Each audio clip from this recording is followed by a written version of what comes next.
Hey everyone, welcome to BrickVault. Today is another LEGO Top 10 MOCs of the Week for Sunday, and this is basically where I get to show off some of the coolest LEGO creations that I happen to see throughout the week. Remember, you can submit your own fan MOC creations for the end of the episode, and please, please, please submit that to the proper email, and also try to submit those pictures as an attachment so I can actually extract them. More information on how to do that is in the video description below, as well as links to all the creators that I'm showing throughout this episode. And all right, let's not wait any further. Number 1, or number 10 really, for this top 10 MOCs of the week is actually a Ninjago themed build. This is called Ninjago Sky Pirates Attack by James Zahn. I've actually never posted anything based on a Ninjago themed build, and that's because a lot of LEGO builders don't really mess around with this theme very much. I think James Zahn did a really nice job with this though. We've got sort of a Howl's Moving Castle vibe with these legs that are underneath this nice little pagoda. Excellent design for the legs. I like the inclusion of the wheels at the bottom, and it seems a lot of the skybound themes are still kept within the build, but just kind of improved upon, and they look a little bit cleaner, a little bit more detailed, and it's a fun little fight scene. I really like it a lot, and kudos for tackling a theme that most builders tend to shy away from. I think there was something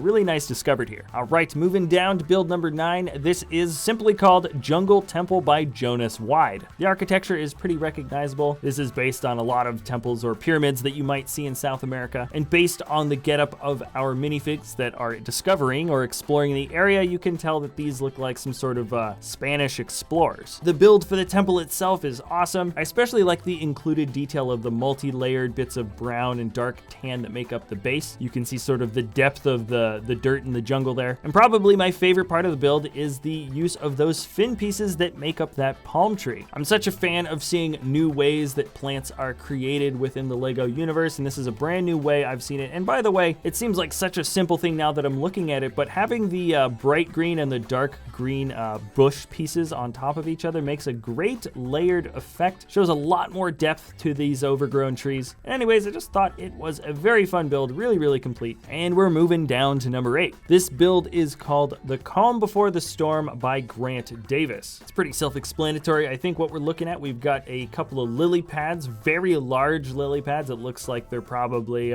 scaled to what they would be in real life. And we have a wonderful build for a flower. Normally this nice curved piece is used for either hot air balloons. I think this white piece most recently was used with the penguin, that Batman penguin car set, but I think our builder has found a wonderful use as flower petals. Now let's change this scale up for number 7. This is a micro scale build. This is a build by Daniel Stoeffler, and it is the New York Hearst Tower. Micro scale architecture really does bring out some of the nicest connection points in LEGO, I think, and here is no exception. I believe this triangular piece with the clip on the back is most commonly used for road signs, but you can see with the perfect placement of clips on the inside, we have a wonderful diamond-shaped pattern that goes up the entire side of the building. Well, the entire building really is just this diamond-shaped pattern, and then with just a little bit of angling on the corners, we have a wonderful shape that makes up the entire structure. Now, if like maybe reflective silver stickers were added to the outside, it would be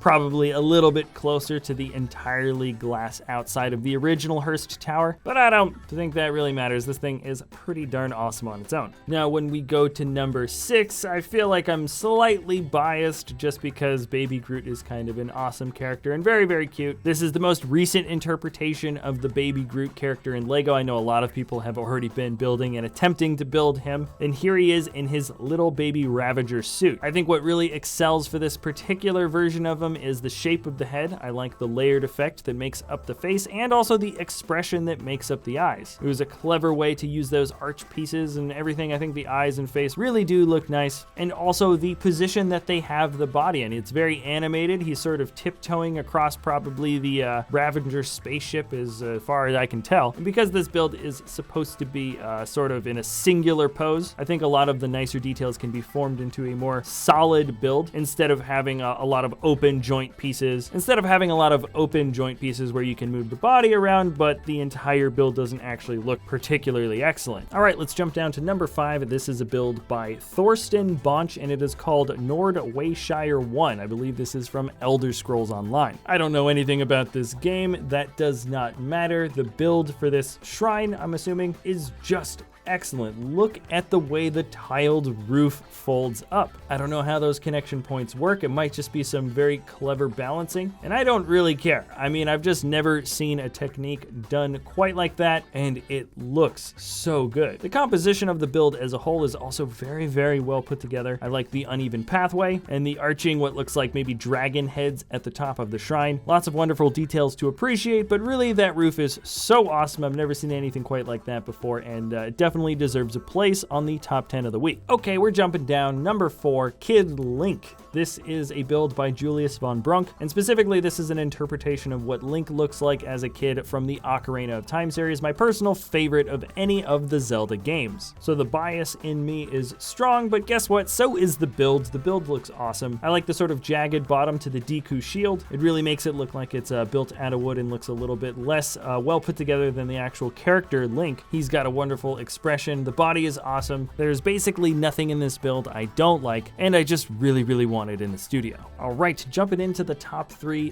This third one is called Picnic in the City by Melanie, and it really is a truly unique build. We don't see stuff like this really attempted very often, or at least nothing at this scale. Now, I don't know the name of these kind of lowrider bikes. They're single speed sort of cruising bikes, but the build for it is so wonderful. It is really large. I mean, next to a minifigure, this thing is going to stand very, very tall. So many wonderful parts were used to create just about every aspect of this build. My personal favorites of any of the special pieces used to create the bike are, 1, the seat for the actual top. That is one of those hot air balloon pieces that we've seen before. The wheel for the gears at the bottom are actually, I believe, minifigure crossbow pieces. They look almost like ornate gears though. And you might have also noticed that the handlebars are made of tires. And there's just something nice about seeing a Lego bike built at a much larger scale. I hope this inspires other builders to do similar things to this. And okay, shifting gears, so to speak, and shifting gears in quite a big way, this is number 2, Alien Xenomorph. The builder Blair Archer said he's been working on this thing for 3 years, and holy guacamole, yes, this is so cool. I remember actually seeing work in progress pictures of this thing a long time ago. So many wonderful details that make up the head, the mouth, the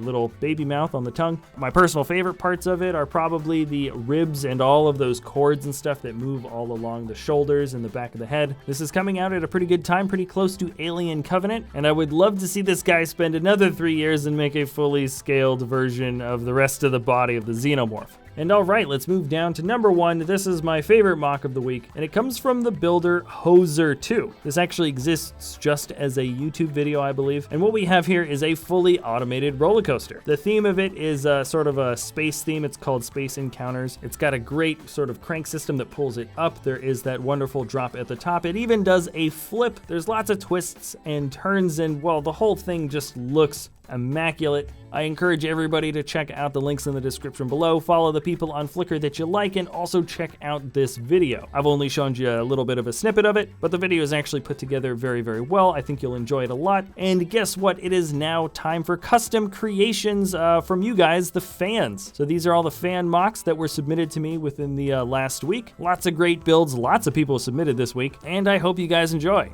Thanks a lot for watching, and here are all the fan mocks.